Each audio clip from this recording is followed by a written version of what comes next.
That's a really Sorry, that was getting called whitewashed. Like that is a thing that I know. You're looking at an Oreo right here. Right. Yeah, I was thinking the same thing. And Same. I have this girl I went to school with. She was like, "Why? Because I speak well. Like you expect black people not to speak, articulately, and it is kind of." Because this fool might be more Mexican than some guys I know, but he just doesn't speak the language. Mm-hmm. I think. Not that there's more Mexican. I don't even know. No. Yeah, but like I know what you mean. Yeah. Like, have you ever been called whitewashed? And you too? Yes. Yeah. How do you feel? Yep. Yeah, it was embarrassing, and I was like, "What the fuck you mean?" Like, and then so you would try to overly seem more black, and I was like, "Now I just feel like you're overdoing it, and I feel like this is like really authentic."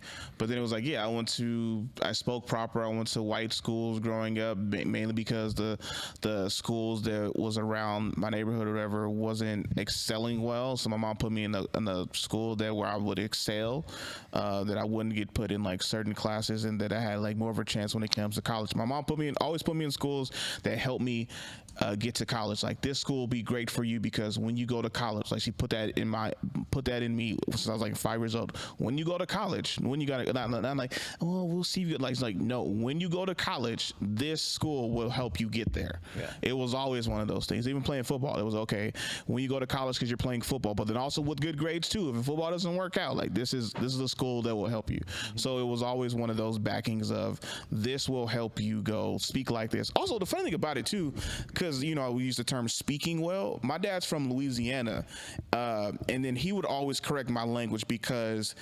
later my uncle told me, he was like, they made the conscious decision when they were leaving from the South, they would leave their country accents and sometimes not pronouncing a whole word behind, leave that country language behind. So when you come to California, you can assimilate easier, and then people will actually respect you and take you seriously when you're giving your opinion and not look at you dumb because you have this country accent. They made that conscious decision. So every time, I remember I used to say ain't, my dad would be like, ain't no word and stuff like that. He was like, I can't. Like, what? He'd be like, or I ain't. Like you cannot. Don't use ain't, because ain't no word. Look it up in the dictionary. It's not in there. So they would always put that on me to make sure that speaking correctly, speaking well, grammar and things like that. So, what about you, bro? For me, are you the only guy at the D&D games? Only black guy? Yes. Now, when it comes to my students, no, I'm not the only African American person there. However, However, I will admit that this year, last couple of years, the majority have been girls, joining D&D. For my adult friends, I am the only black guy playing D&D with my grown-up, gaming friends.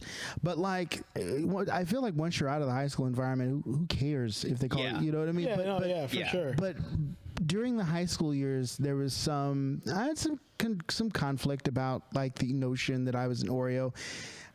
My first reaction to it was, I feel so bad for you because you convinced yourself that being educated about anything is somehow synonymous with being white, and that's not true. I'm being myself. I actually felt more bad for the person accusing me of not being black enough than anything else, because you're setting yourself up for failure that way by eliminating yourself from like outside experiences.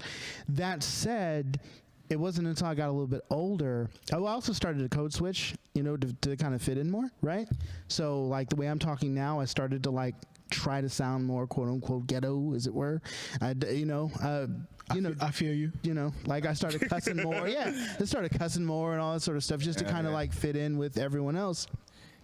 And then like later on as an adult, I started to have, like a young adult, started to ask these questions like, what does it mean to be culturally black? Am I indeed African American enough? Like, am I in touch with my roots enough? I mean, is growing up in Arkansas, Monticello enough for me to say, yes, I'm Southern black. That's who I am. Like, and now that I'm in my 30s, I'm just kind of like, I'm just enjoying being myself. It's no big deal. Everybody is in a different place on this journey of self-discovery, and people are gonna call you things because they're in a different place of self-discovery, and that's okay.